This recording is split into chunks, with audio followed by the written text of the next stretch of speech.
In April of 1841, Silas Rutledge made an announcement that shocked even the cruelest plantation owners in South Carolina.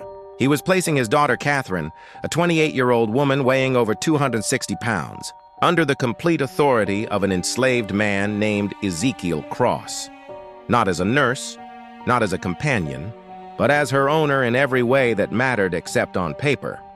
The white society of Plantation County was scandalized, but they had no idea what Rutledge was truly doing, or what Ezekiel Cross would do to Catherine over the following months. By November, Catherine's body had changed in ways no one could explain. 13 men were dead, and Cypress Grove Plantation was nothing but ash. What really happened between that enslaved man and the plantation owner's daughter? What did he do to her that terrified everyone who witnessed it? Before we uncover the disturbing truth, subscribe, hit that bell, and comment your state below. Now let me take you back to where it all began. Spring in Plantation County arrived with oppressive heat and humidity that made the air feel solid. The Comb River moved slowly through the low country, its dark water reflecting Spanish moss that hung from live oak trees like funeral shrouds. Rice paddies stretched for miles. Their flooded fields worked by hundreds of enslaved people who moved through water up to their knees from dawn until dusk. This was wealth built on suffering, prosperity extracted from human misery. All of it justified by men who convinced themselves that cruelty was simply the natural order of things. Cypress Grove Plantation sat on 800 acres of moderately productive land. Its owner, Silas Rutledge, was not quite part of the county's elite, but desperately wanted to be. He owned 58 enslaved people, which made him wealthy by most standards, but barely qualified him as mid-tier in local society. The truly powerful families owned thousands of acres and hundreds of slaves. They summered in Charleston and sent their children to universities in the North. Their names carried weight that could open doors or destroy reputations with a single word. Silas had married Elizabeth Yancey in 1812, a union that brought moderate land holdings and a respected surname. Elizabeth had been a practical woman who kept meticulous records and seemed more interested in profit margins than social climbing. She died giving birth in 1813 to a daughter christened Catherine. For 28 years, Silas raised Catherine alone, while focusing his energies on gaining entry to the inner circles of county power. He was a tall man, thin in the way of people who forget to eat when consumed by obsession. His hair had gone gray prematurely, giving him a severe appearance that matched his cold temperament. In business, he was known for being shrewd but honorable enough, the kind of man who would drive hard bargains but keep his word. His daughter Catherine had grown up isolated, educated by tutors, never quite belonging anywhere. By 1841, she was 28 years old and weighed nearly 260 pounds.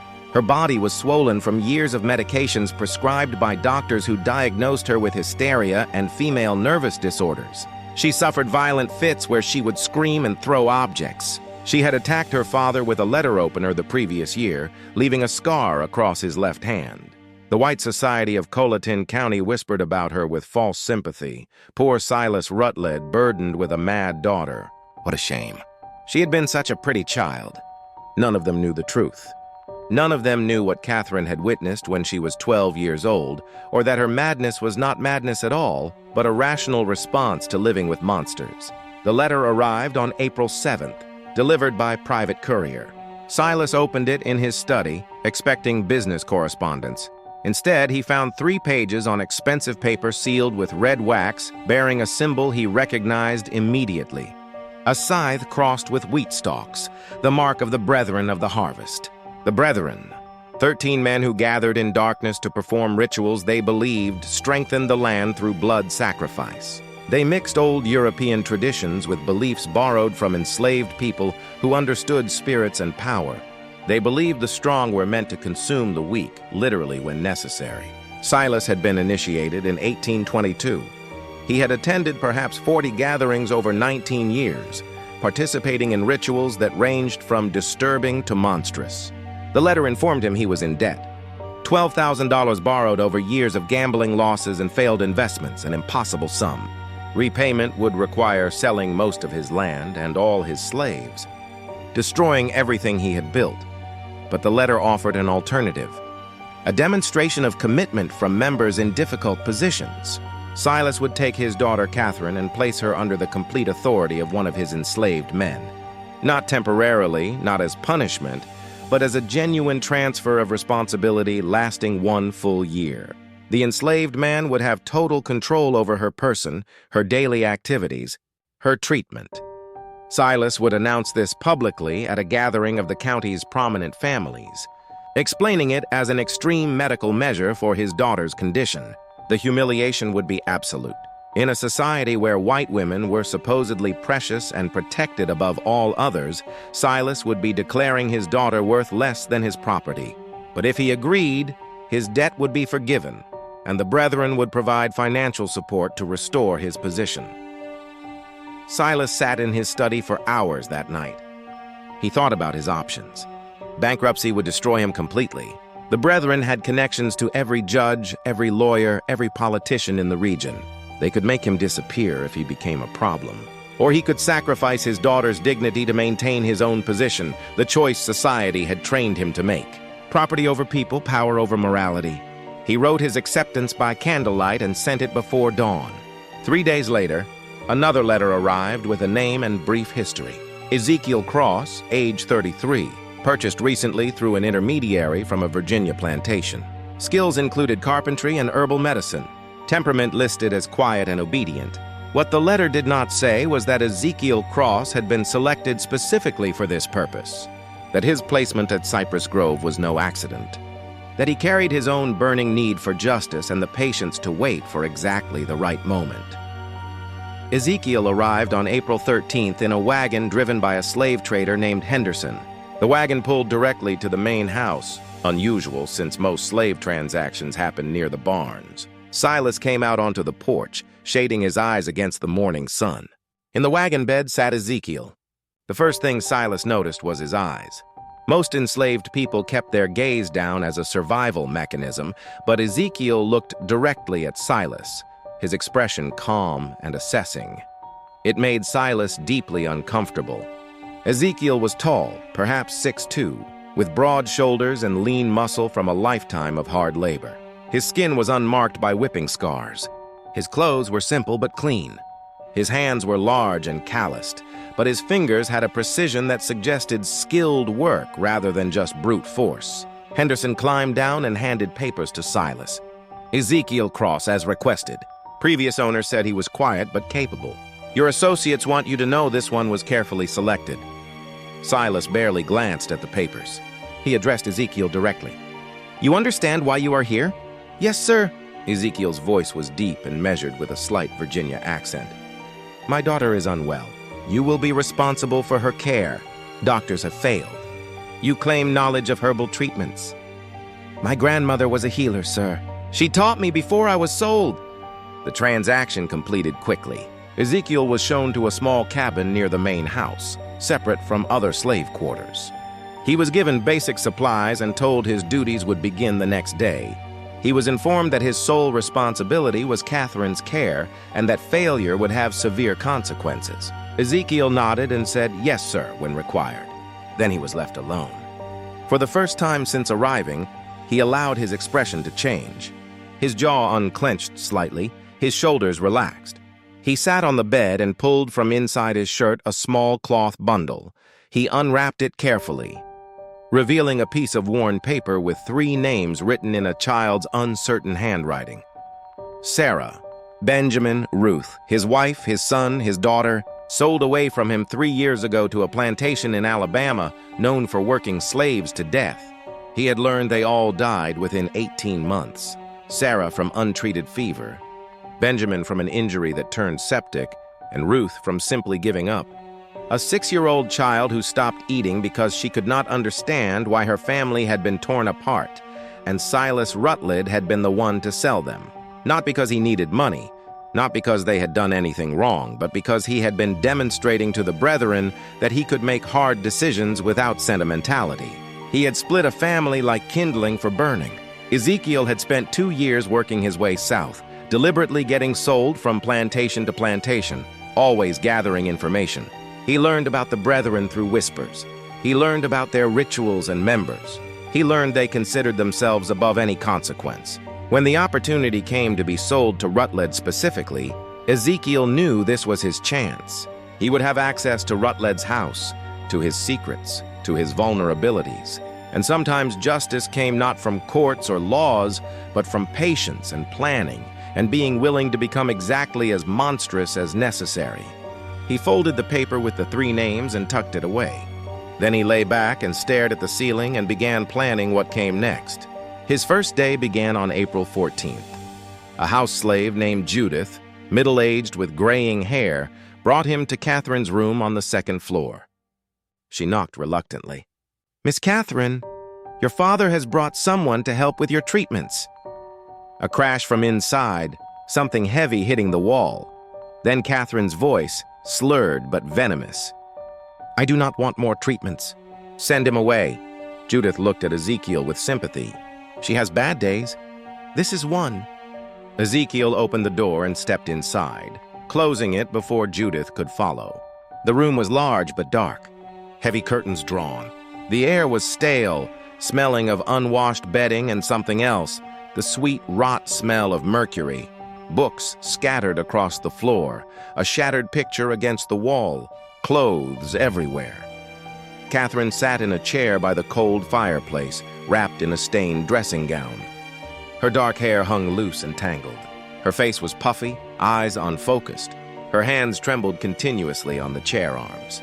She looked at Ezekiel with confusion, then fear, then anger. "Who are you?" "I said no more doctors." "I am not a doctor, miss. My name is Ezekiel. Your father asked me to help you." "Help?" She laughed harshly. "That is what they all say. Help, treatment, medicine. They mean poison. They mean chains. They mean silence." She stood suddenly, swaying. "I know what this is. He is punishing me again for remembering, for speaking, for refusing to forget." Ezekiel stood still, non-threatening. "What are you supposed to forget?" The question caught her off guard. Her anger flickered to something more vulnerable. "You do not know." "I know nothing, miss. Only that your father says you are unwell." Catherine studied him intently as if really seeing him for the first time. "You are not from here." "Virginia originally, miss. Do you know what happens in this house? What they do in the cellar?" Ezekiel's pulse quickened, but he kept his expression neutral. "I do not know what you mean." "Liar." No heat in it, just exhaustion. "Everyone lies." "It is easier than truth." She sat heavily. "Leave me alone. Tell my father his newest torment failed." But Ezekiel moved to the window and drew open the curtains. Sunlight flooded in. Catherine cried out, covering her eyes. "When did you last go outside, miss?" "I cannot walk that far." "I'm too weak." "When did you last eat without laudanum?" "The medicine is necessary." "Doctors say so." "What if the doctors are wrong?" Her hands came down from her eyes. She stared at him with hope and terror mixed. "What did you say?" Ezekiel turned from the window. This was the moment. The first card played. "I said, what if the doctors are wrong? What if everything you have been told about your condition is designed not to help you, but to keep you controllable? What if your father has been poisoning you for years to ensure you never become well enough to speak about what you saw?" Absolute silence. Catherine's eyes went wide, her trembling hands stilled. For 30 seconds, she just sat there, her mind working. When she spoke, her voice was different, clearer. "He told you. Your father told me nothing, miss. But I have eyes. I know mercury poisoning. I know long-term laudanum use. Healthy women do not become like this without someone working hard to make them that way." "Why would you say this?" Suspicion crept back. "This is a trick. You are testing me. I am telling you, I can help you become truly well, clear-minded, strong enough to walk out of this room. But it will not be easy. Your body has been dependent on those medicines for years. Stopping will be painful. You will feel worse before better. And your father will not approve." "Then why would you do it?" Ezekiel met her eyes. "Because I have my own reasons for wanting Silas Rutledge to suffer. And the best way to make him suffer is to give him back a daughter who is sane enough to remember everything and strong enough to speak about it." The truth. Dangerous to speak so plainly. But Catherine was damaged, not stupid. She would see through manipulation, but genuine common cause that she might believe. You want revenge on my father? Yes, miss. What did he do to you? He sold my family, my wife, and 2 children. Sent them to their deaths for no reason, except to prove something to people who judge worth by cruelty. Catherine absorbed this, then nodded slowly. The brethren. He sold them for the brethren, not a question. The brethren, miss? You will learn. Everyone learns eventually, she leaned forward. If I agree, if I let you help me, what happens then? You get well, miss. And when you are well, we decide what to do next. I have my revenge to plan. You have yours. Perhaps they align. Catherine studied him intently. Finally, she spoke. I want them all dead. My father, Judge Pelam, Reverend Crenshaw, all of them. Every man who stood in that cellar. I want them to suffer first. To know it is coming. To beg. Then I want them dead. The venom was shocking. Not for its intensity, but because it came from someone dismissed as mad and harmless. This was not madness. This was rage concentrated by years of suppression. Ezekiel nodded. Then we have an understanding, Miss Catherine. If we are conspirators, use my name. I cannot, miss. Not where anyone might hear. We must be careful. Then know something, Ezekiel. Catherine's eyes glittered dangerously. I have killed before. 3 people, house slaves who might have told my father about my lucid moments. I cannot remember exactly how. The laudanum blurs everything, but I know I did it. They disappeared. Their families were told they ran away. She smiled terribly.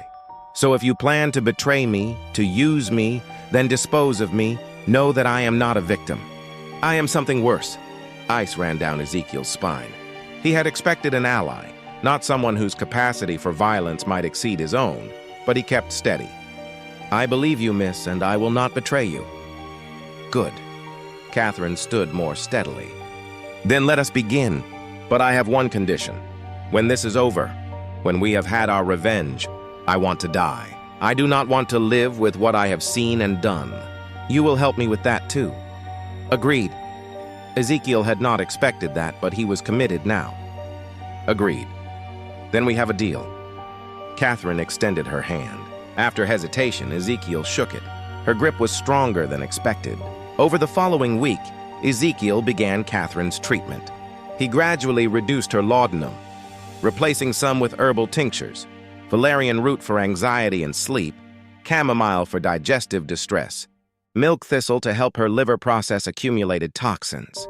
The process was brutal. Catherine spent 3 days in bed with fever, shaking, and vomiting.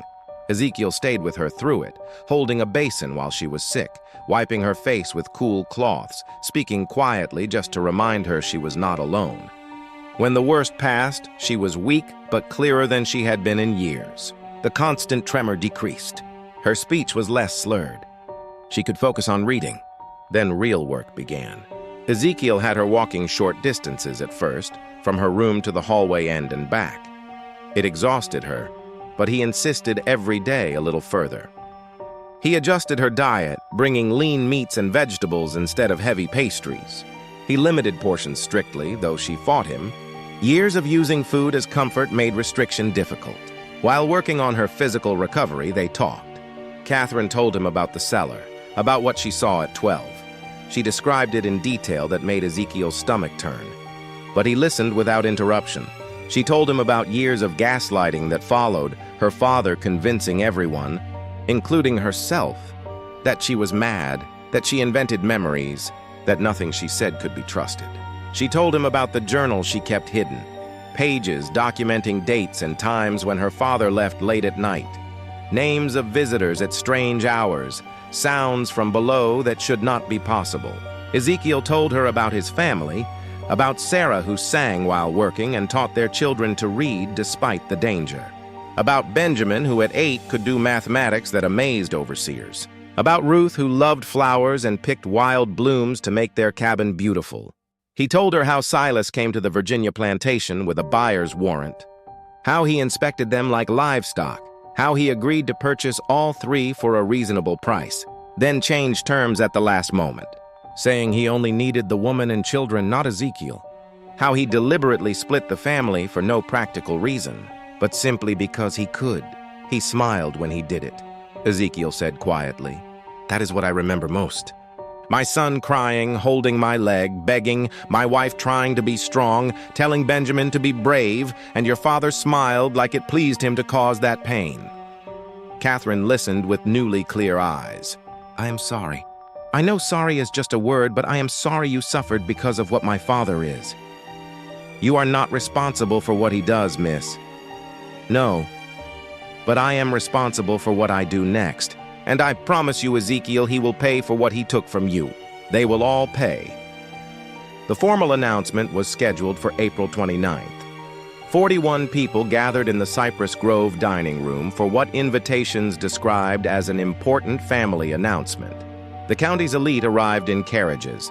Judge Pelham with his wife Eleanor, Reverend Crenshaw with his daughter, Marcus Fanning and his family, Benjamin Lyle from the bank.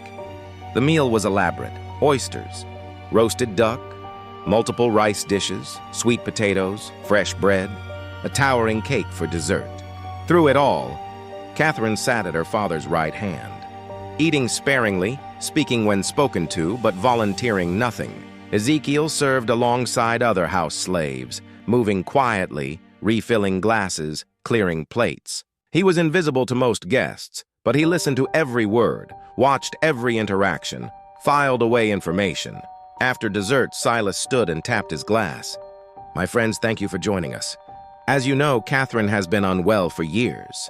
We tried every treatment, doctors from Charleston, a specialist from Philadelphia. Nothing helped until recently. He gestured toward Ezekiel. 2 weeks ago, I brought in Ezekiel, who has knowledge of herbal medicine. As you can see, Catherine is much improved. Clearer, calmer, more herself than in many years. Polite murmurs around the table. Catherine kept her expression neutral, though Ezekiel saw her hands gripping her napkin beneath the table. This improvement, Silas continued, has led to a difficult decision. Catherine requires ongoing care more intensive than our household can provide. After much consideration, I've decided Ezekiel will assume full responsibility for my daughter's welfare. He will have complete authority over her treatment, daily activities, and living arrangements effective immediately. The murmurs changed tone.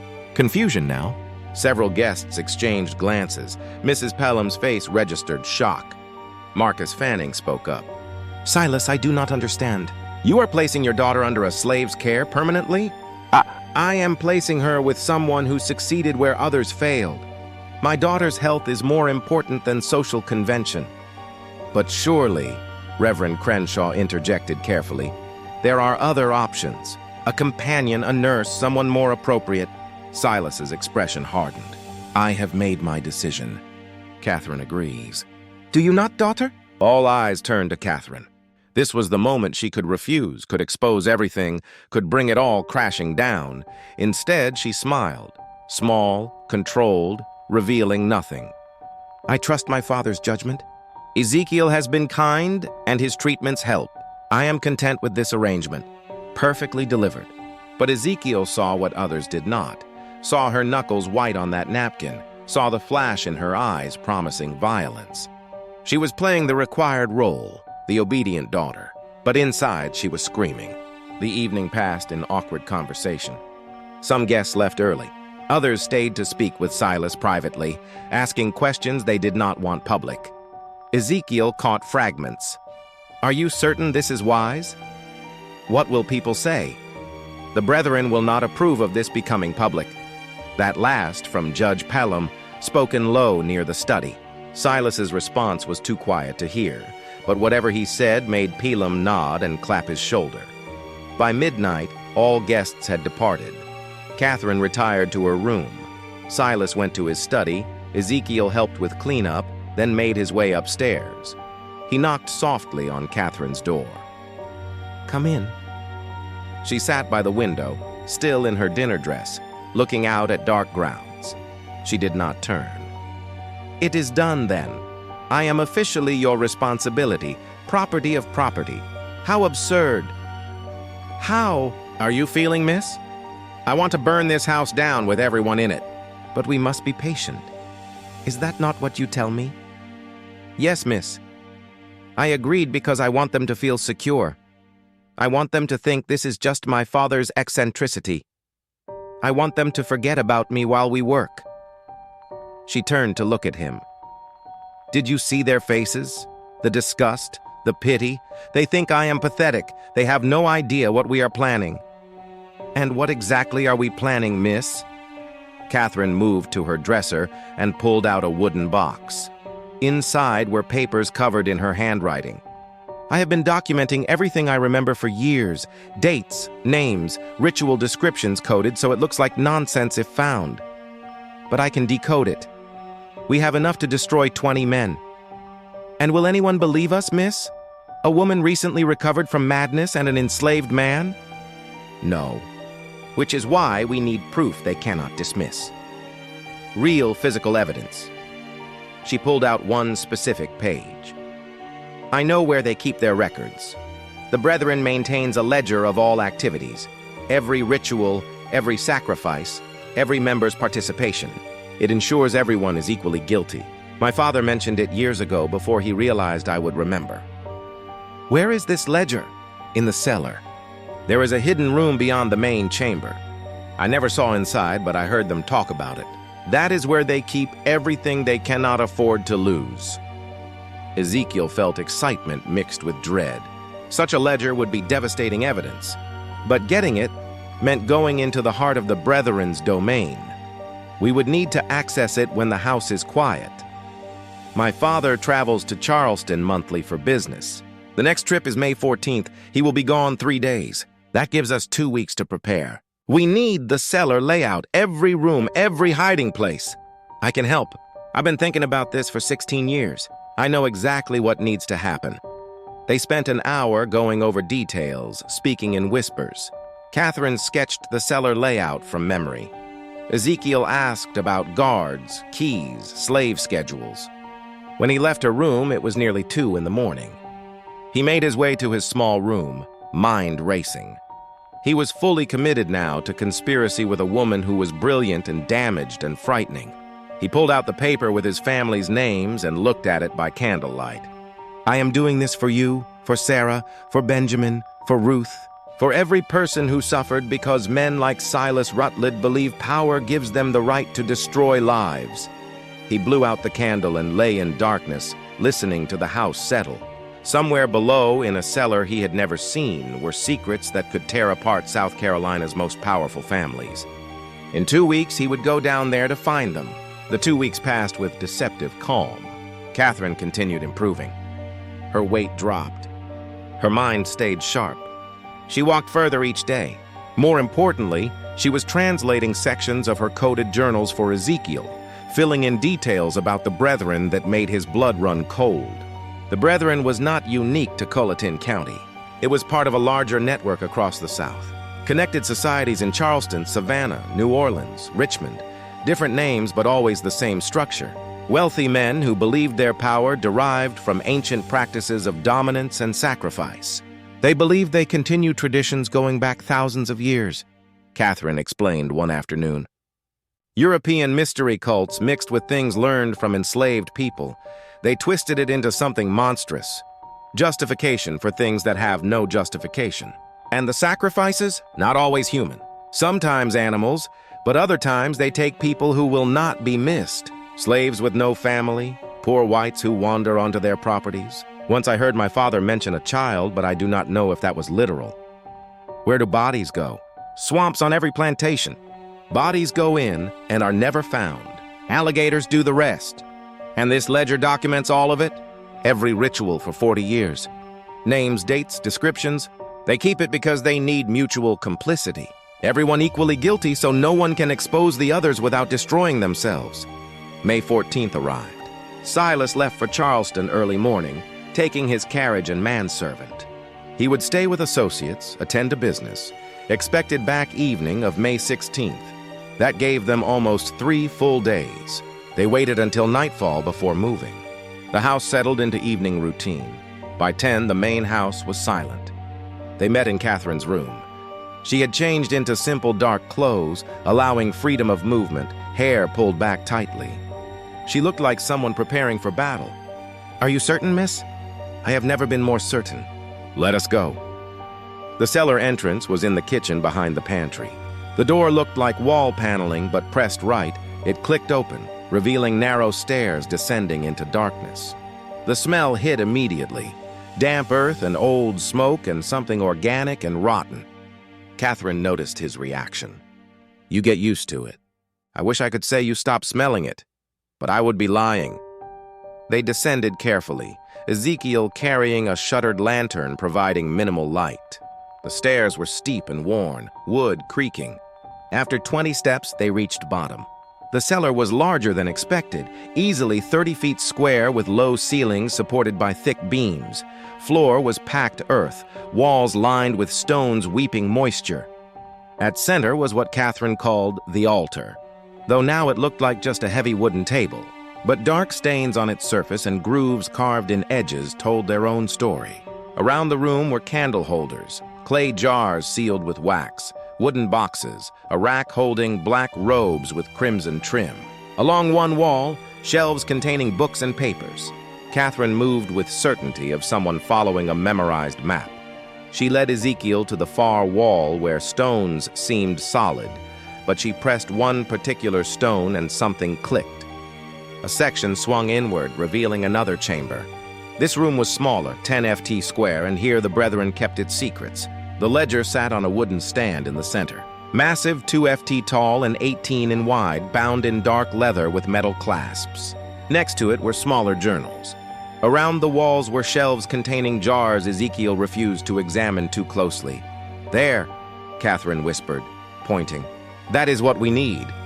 Ezekiel moved to the stand and opened the book carefully. Pages were thick parchment covered in meticulous handwriting, names and dates going back to 1800. Ritual descriptions written in clinical detail, like scientific experiments rather than atrocities. He began reading, and with each entry, his horror deepened. These men had not just committed occasional violence. They made it systematic. Regular gatherings every 6 weeks, rituals timed to agricultural cycles, believing blood-fed land. They had killed at least 37 people over the years, probably more. Mostly enslaved people, but also poor whites, indigenous people, anyone vulnerable, and notes about consumption. They had not just killed, they had eaten. Pieces of victims prepared specific ways consumed during ritualistic meals they believed transferred power. "Dear God," Ezekiel whispered. "This is worse than I imagined. I tried to tell you." Catherine's voice was flat. "I watched them when I was 12. I watched them cut pieces from that woman on the altar. I watched my father raise a goblet and drink. Then I spent 16 years being told I was insane, that I imagined it all. But I knew. I always knew." Ezekiel turned pages, looking for entries about his family. He found them in October 1838. 3 lines. Purchased family unit from Virginia. Woman Sarah. Children Benjamin and Ruth. Separated from male to demonstrate resolve. Sent to Alabama contact. Payment received. 3 lines. That was all his family's destruction merited. "We need to take this," Ezekiel said, voice tight with rage. "No," Catherine's hand on his arm. "If we take it now, they will know immediately. We need to copy the most important entries first." She was right. But Ezekiel wanted to burn everything. But revenge required patience, required being smarter than the enemy. They spent 3 hours working. Catherine had brought paper and ink. She copied entries about specific rituals, focusing on ones naming current members. Ezekiel documented victims, creating a list of names and dates that could potentially be cross-referenced with other records. Exhausting work made worse by the content. Several times Ezekiel had to stop, hands shaking too badly. Once Catherine left the chamber entirely, overcome by memories. But slowly, methodically, they built their case. Page after page of evidence. They were so focused, neither heard footsteps on the cellar stairs. First indication something was wrong was when light flared in the outer chamber, lantern light much brighter than their single lamp. Ezekiel looked up sharply, blood going cold. Silas Rutledge stood in the doorway flanked by 2 other men. Behind them, at least 4 more figures in the main cellar. "I must admit," Silas said calmly, "I am impressed. I did not think you would find the inner chamber." Catherine stood slowly, placing herself between her father and Ezekiel. "You were supposed to be in Charleston." "I was supposed to be, but I never trusted your miraculous recovery. So I made arrangements. I left this morning, yes, but I returned this afternoon and watched the house all evening, waiting to see what you would do." He stepped into the chamber, the two men blocking the exit. "Did you really think I would not anticipate this? That I would not prepare for the possibility you might remember, might seek revenge? You have been poisoning me for 16 years. Catherine's voice steady despite everything. "And you expect me to simply accept that?" "I expect you to understand it was necessary. You saw something you should not have, a child. You could not understand. I could not allow you to destroy everything. I was 12, and I watched you murder a woman and eat her flesh. That was not fear, Father. That was a reasonable response to witnessing evil." "Evil?" Such a simple word. Silas moved further into the room, eyes moving between Catherine and Ezekiel. "And you, using my daughter to get to me, filling her head with ideas of revenge." Ezekiel said nothing, calculating distances and odds. 7 men against 1, with Catherine in no condition to fight. The situation looked hopeless. Silas seemed to read his thoughts. "Do not do anything foolish. I do not want to hurt either of you. Not permanently, but I cannot have this rebellion continuing." He gestured to the men behind him. "Bring them upstairs. We need to discuss what happens next." They were taken to Silas's study and locked inside together. The room was windowless except for one high transom, impossible to reach. The door was heavy oak, locked from outside. As soon as they were alone, Catherine moved to Ezekiel. "Are you hurt?" "No, miss, but we are in serious trouble." "Yes, but not as much as you think." She pulled something from inside her dress. "The papers they had been copying. I managed to keep these." He did not search me. Too confident. "That will not help if we are dead. We are not going to die. Not tonight." Catherine's eyes were calculating. "My father will want to resolve this without killing me if possible. I am still his daughter, his blood. That gives us leverage." Over the next hour, they heard arrivals, voices in the hall, men gathering. The brethren was assembling. Finally, the door opened. Marcus Fanning stood there, face grim. "They are ready for you. Come peacefully, and you will not be harmed." They were led down to the cellar again. This time, the main chamber had been transformed. All 13 brethren members present, dressed in ritual robes. Candles burned in every holder. The altar was draped with crimson cloth. 13 chairs arranged in a perfect circle, all occupied except Silas's at the altar's head. Ezekiel and Catherine were positioned in the circle's center, forced to stand facing Silas. The other members watched with expressions ranging from curiosity to hostility. Silas removed his hood. "Brothers of the harvest, thank you for coming on short notice. We face a crisis. My daughter and her associate discovered our inner chamber. They saw the ledger. They were copying entries when I interrupted them." Judge Pelam spoke up. "Then they must be silenced permanently." "This is not complicated." "I disagree." Silas held up a hand. "My daughter is blood. I cannot simply dispose of her without exhausting other options. And the man represents an opportunity." "What opportunity?" Reverend Crenshaw asked. "To test something I have long believed, that a person can be drawn into our work through their own actions if framed correctly." Silas turned to Ezekiel. "You want revenge on me. You want to destroy me for what I did to your family. I understand that. But what if I offered you a different kind of revenge, a more meaningful one?" "I do not understand," Ezekiel said carefully. "I am offering you membership." "Not as an equal. The Brethren does not accept men of color as full members, but as an associate. You would attend our gatherings, participate in rituals, and in exchange, I would give you what you want most. My family is dead. You cannot give me what I want." "No, but I can give you revenge against the people who killed them. The plantation owner in Alabama who worked your wife and children to death. His name is Edward Gaines. He is not part of the Brethren. He has no protection from us. If you join us, prove your loyalty, I will give you resources to destroy him. Money, information, whatever you need to make him suffer as you have suffered." The offer hung in the air, obscene in its calculation. Join the men who destroyed his family to get revenge on another monster. And if I refuse? Then you and Catherine both die tonight. Your bodies go into the swamp. No one will ever know what happened. The papers Catherine was copying will be burned. Her journals destroyed. Everything continues as it always has. Silas spread his hands. "But if you accept, you live." "Catherine lives? You get your revenge. All it costs is your soul." Ezekiel looked at Catherine. Her face was pale, but she gave him the slightest shake of her head. Do not do it. Whatever happens, do not become them. But Ezekiel was thinking about accepting, about getting inside their organization, about gathering more evidence, about buying time. He looked back at Silas. And Catherine, what happens to her? She returns to her room, resumes her medications, forgets what she has seen. The alternative is she dies alongside you. No, Catherine's voice cut across the chamber. I will not forget again. I will not be silenced. Kill me if you must, Father, but I will not pretend I do not know what you are. Silas's expression hardened. Then you have made your choice. Wait, Ezekiel spoke quickly. I accept. But on one condition, Catherine goes free. Not back to her room, free. Let her leave this house. Leave South Carolina. Give her money to start over. If you do that, I will join you. Several Brethren members shook their heads. But Judge Pelham spoke. The boy makes a point. The girl is already broken. Even if she spoke, who would believe her? But a man willing to join us, to be complicit, that is valuable. That proves our power extends even to those who hate us. Silas considered. Finally, he nodded. Very well. Catherine will be sent north. I have associates in Philadelphia who will take her in. She will be given a new identity and a stipend to live on. But she can never return to South Carolina. Never contact anyone from her old life. She will be dead to everyone here. Agreed.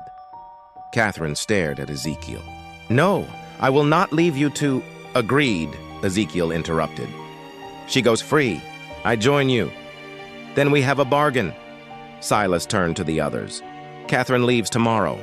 Ezekiel's initiation will be in 3 weeks at the next regular gathering. Until then, he remains at Cypress Grove under watch. If he tries to escape or contact anyone, the deal is void and both die. Understood? Ezekiel nodded. Catherine looked like she wanted to argue, but Ezekiel caught her eye and shook his head slightly. Trust me. Catherine left the next morning. A closed carriage took her away at dawn. Ezekiel watched from his cabin window as it rolled down the long drive and disappeared into the trees. She had not been allowed to say goodbye. He had not been allowed to speak with her after the confrontation in the cellar. But as she had been escorted to her room the previous night, she had looked back at him once, and in her eyes he had seen something that gave him hope. She understood. She knew he had not truly surrendered. She knew this was strategy, not defeat. The question was whether she would actually go to Philadelphia or whether she had her own plans. The 3 weeks that followed were the longest of Ezekiel's life. He was kept under constant watch. 2 overseers followed him everywhere. He was not allowed to leave the plantation grounds. He was given menial work to keep him occupied, meaningless tasks that accomplished nothing but filled time. But he was also given access to the main house, to the study where Silas kept his papers, to the cellar where the next gathering would take place. They were watching him, yes, but they were also testing him, seeing if he would try to escape, seeing if he would attempt sabotage. Ezekiel did neither. He played the role of defeated man who had made a pragmatic choice for survival. He was quiet, obedient, asked no questions, caused no problems. But he was observing everything, learning the routines of the house, noting which slaves could be trusted, which overseers were cruel, which Brethren members visited regularly. He was building a mental map of how everything worked, looking for weaknesses. And at night, alone in his cabin, he thought about what was coming. His initiation would require participation in their rituals. They would test him.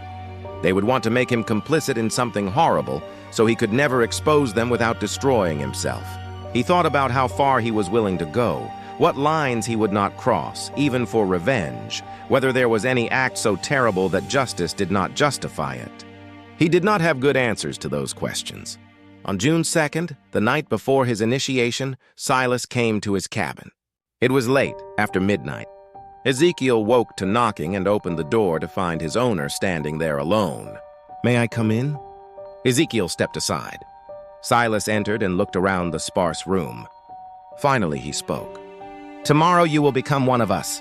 Not fully, never fully, but enough. I want you to understand what that means. I understand what I agreed to. Do you? Do you truly? Silas sat on the single chair uninvited. The Brethren has existed for 43 years. In that time, we have never lost a member to exposure. Never had someone break our code of silence. Do you know why? Because everyone is equally guilty. Partly, Silas continued, but also because we take care of each other. A man joins the Brethren and suddenly doors open. Business opportunities appear. Legal problems disappear. Enemies find themselves in difficulty. We are not just a society, Ezekiel. We are a network of power that extends across the entire South. Once you are part of that network, even as an associate, you will have access to resources you cannot imagine.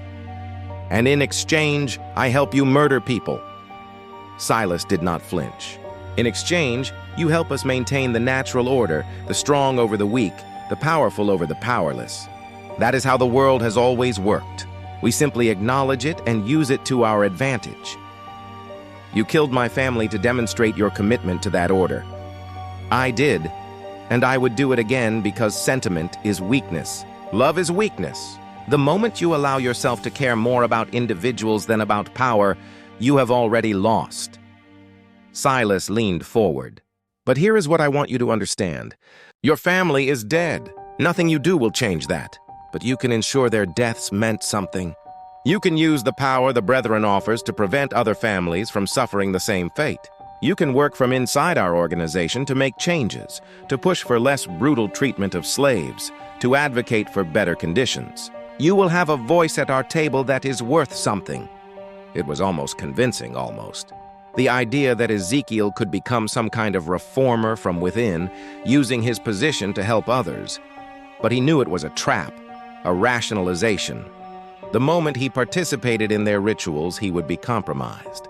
The moment he accepted their power, he would be corrupted by it. Why are you telling me this? Ezekiel asked. Because I want you to succeed. Because having you as an ally is more valuable than having you as an enemy. Because I killed your family, but I do not want to kill you. Silas stood. Tomorrow night, you will be asked to do something difficult. Something that will test whether you truly commit to this path. I am telling you now, whatever you are asked to do it. Do not hesitate. Do not show weakness, because if you fail the test, both you and Catherine die. Yes, I know she is not really in Philadelphia. I know she is hiding somewhere planning her own revenge. But I have people watching for her. The moment she surfaces, if you have not proven yourself, she will be found and killed. Do you understand? Ice flooded through Ezekiel. Catherine was alive, but she was in danger, and his actions tomorrow would determine whether she lived or died. I understand, he said quietly. Silas nodded and left without another word. Ezekiel sat alone in the dark cabin, thinking about the impossible position he was in. He had to participate in something monstrous tomorrow. Had to prove himself to monsters.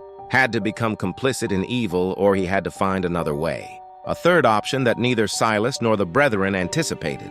He pulled out the paper with his family's names, looked at them in the moonlight coming through the window. Forgive me, he whispered, for what I'm about to do, for what I have to become. I promise you it will. Not be for nothing. The gathering began at midnight on June 3rd. Ezekiel was brought to the cellar by two Brethren members who stripped him to the waist and tied his hands behind his back. They led him down the stairs into the candlelit chamber where all 13 members waited in their robes. Silas stood at the altar's head. Brothers of the harvest, tonight we conduct an initiation unlike any in our history. We bring into our circle a man who has every reason to hate us, a man who has lost everything because of what we represent.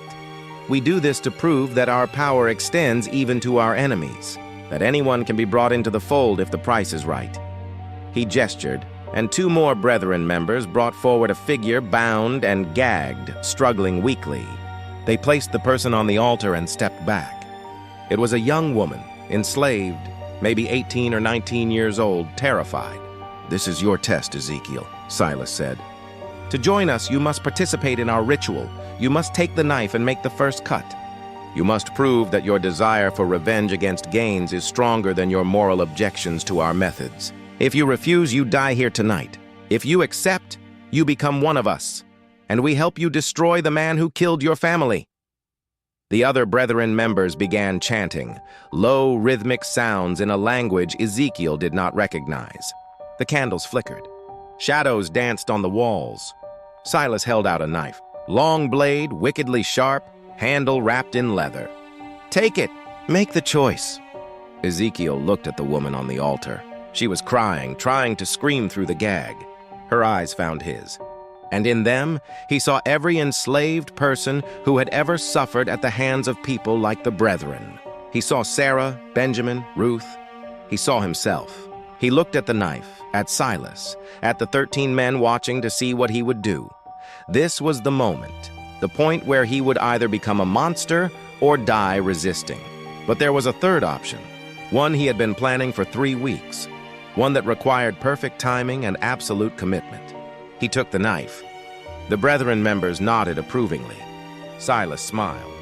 The chanting increased in intensity. Ezekiel stepped toward the altar. The woman's eyes went wide with terror. He raised the knife and then he moved, not toward the woman but toward the nearest brethren member. The knife flashed in the candlelight and buried itself in the man's throat before anyone could react. Blood sprayed. The man collapsed. Ezekiel grabbed the fallen member's robe, pulling it off in one motion. He threw it over the nearest candles, plunging half the room into darkness. Chaos erupted. He moved through the confusion like violence incarnate. Years of rage focused into action. He grabbed another man, using him as a shield as someone swung at him, threw the body into 2 more members, tangling them, kicked out at a knee, heard bone crack, grabbed a candle holder, and smashed it into a face. The brethren were powerful men, but they were not fighters. They were soft, privileged, used to others doing violence for them. Ezekiel was none of those things. He fought toward the altar where the woman lay, grabbed her, cut her bonds with the knife he had somehow kept hold of. "Run!" he shouted up the stairs. "Run!" She scrambled off the altar and fled. Ezekiel turned back to face the remaining brethren members, 7 of them still standing, blocking the stairs. "You have made a terrible mistake," Silas said, his voice steady despite the carnage. "You have killed yourself and Catherine both." "Maybe," Ezekiel said, "but I will take as many of you with me as I can." What he did not know was that above them in the main house, Catherine had returned. She had never gone to Philadelphia. She had been hiding in the slave quarters, waiting, planning, gathering allies among the enslaved people of Cypress Grove. And when she heard the commotion from the cellar, when she saw the young woman burst from the kitchen screaming, she knew it was time. The reckoning. Catherine had spent 3 weeks recruiting. She had moved from plantation to plantation under cover of darkness, speaking to enslaved people she had known her whole life, people who had watched her grow up, who had suffered under her father's ownership.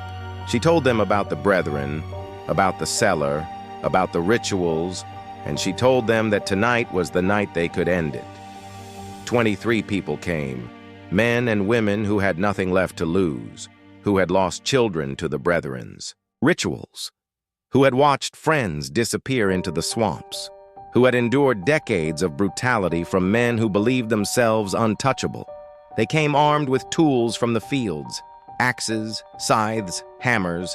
They came with rage that had been building for generations.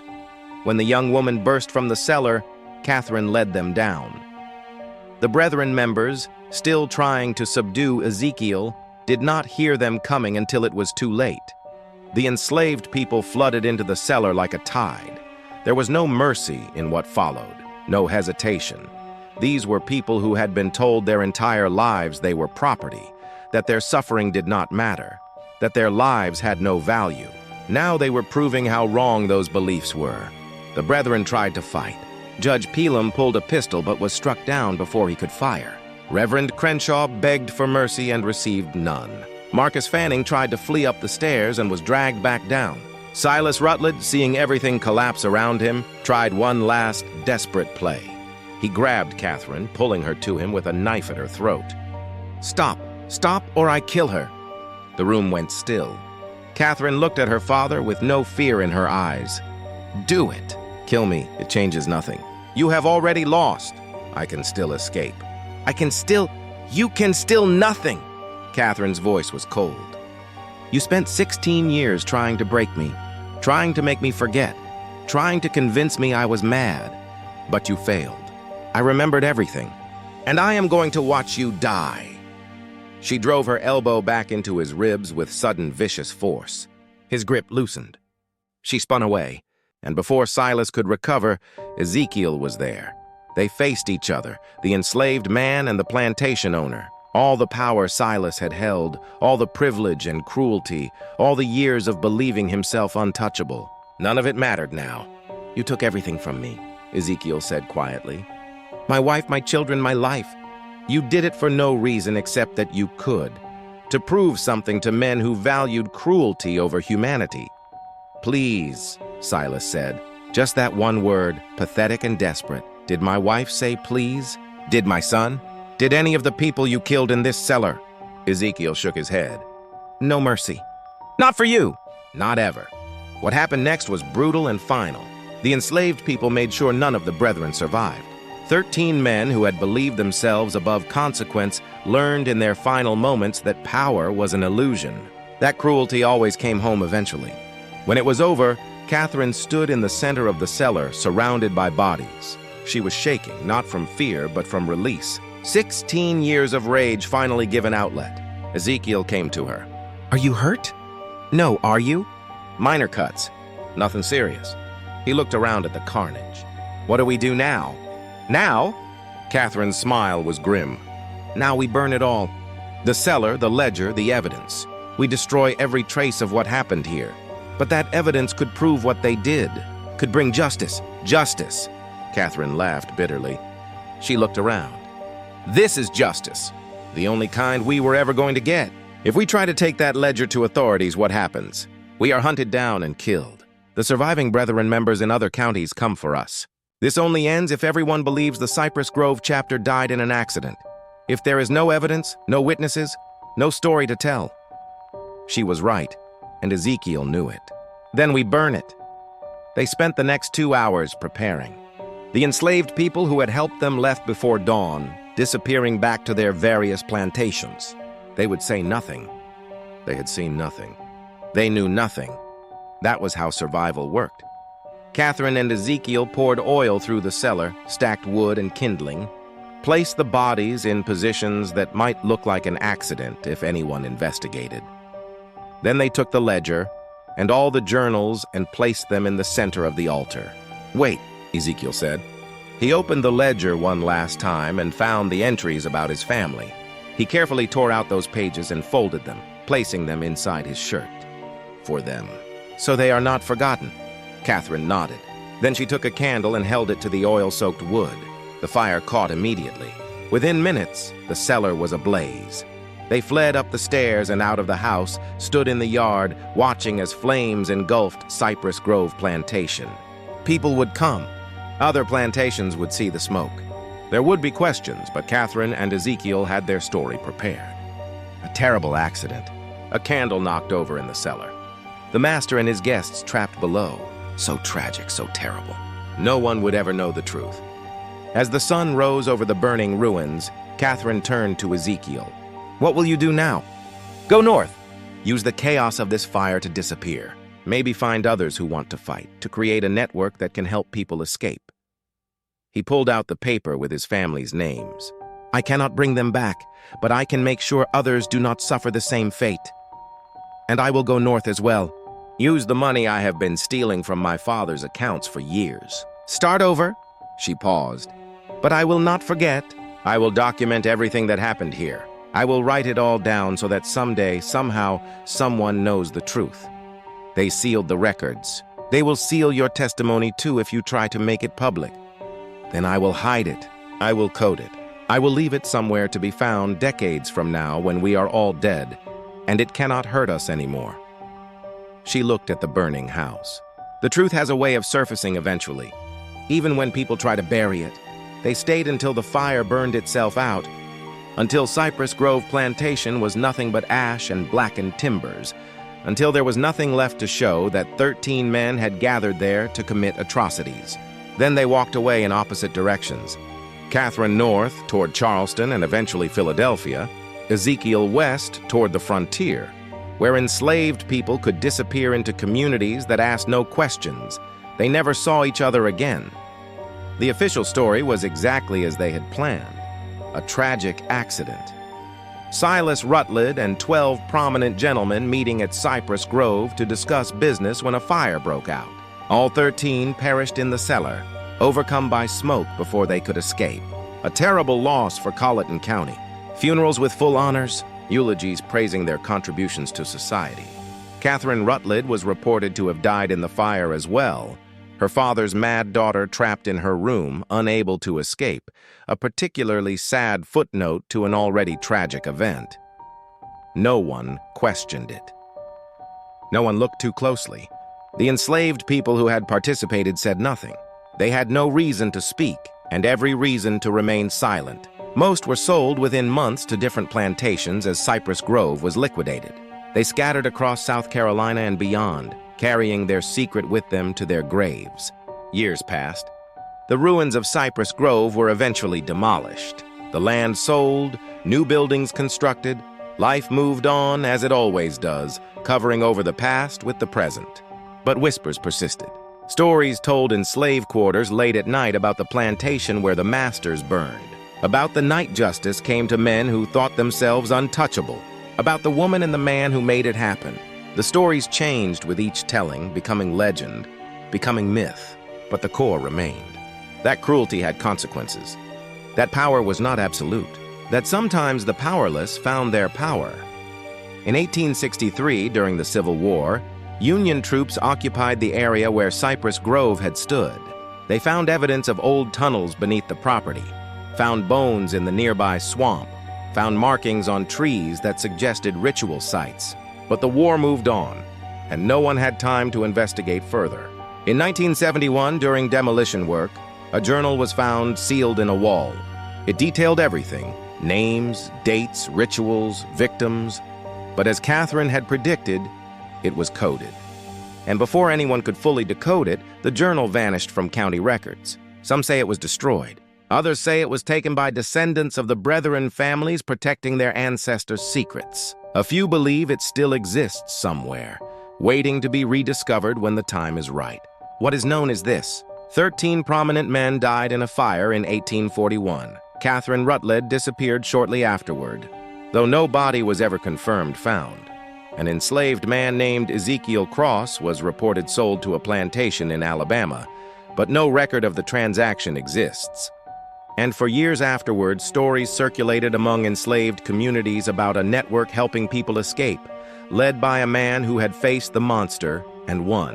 Whether those stories were true or just wishful thinking, no one can say for certain. But sometimes truth lives not in official records, but in the stories people tell, in the memories they keep, in the justice they remember, even when history tries to forget. This mystery shows us that power built on cruelty is never as solid as it seems, that secrets kept in darkness eventually find light, that the people deemed powerless often hold the most dangerous power of all, the power of witness, the power of memory, the power of refusing to forget. What do you think of this story? Do you believe everything was revealed? Do you think that journal still exists somewhere waiting to be found? Leave your comment below. If you enjoyed this tale and want more dark historical mysteries like this, subscribe to Fear Files, hit the notification bell so you never miss a story, and share this video with someone who loves mysteries that blur the line between history and horror. These stories need to be remembered. These voices need to be heard. See you in the next video.